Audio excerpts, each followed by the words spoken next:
ziloņa mēle, bet, ja godīgi, tā ir brieža gaļa. Viņš ir jānomazgā. Visi mati, kas viņam virsū ir uz žileti kārtīgi jānoskuj. Esam apakaļ ēterā. Un re, kur ir sinepas, mučīsim, un brāli kambuču.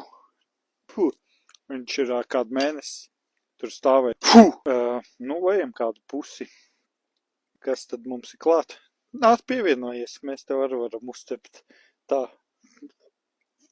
Kā jūs domājat, ir puse? Ja tev nav kādreiz karoti, tu vienkārši pameklē kabatās, tad tu atrodi karoti. Kulaks uzsists.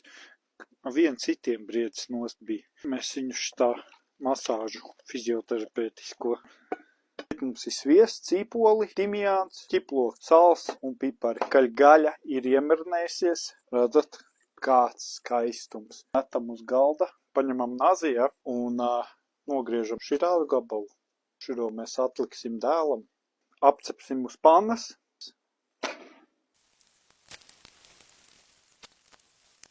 Ir jāatpūšās, ķipolis širā smuki.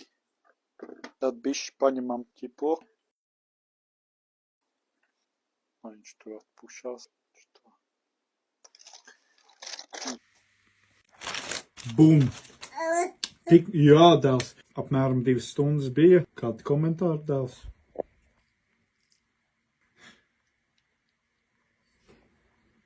Kas mums te ir sanācis? Skatīsimies, kas ir.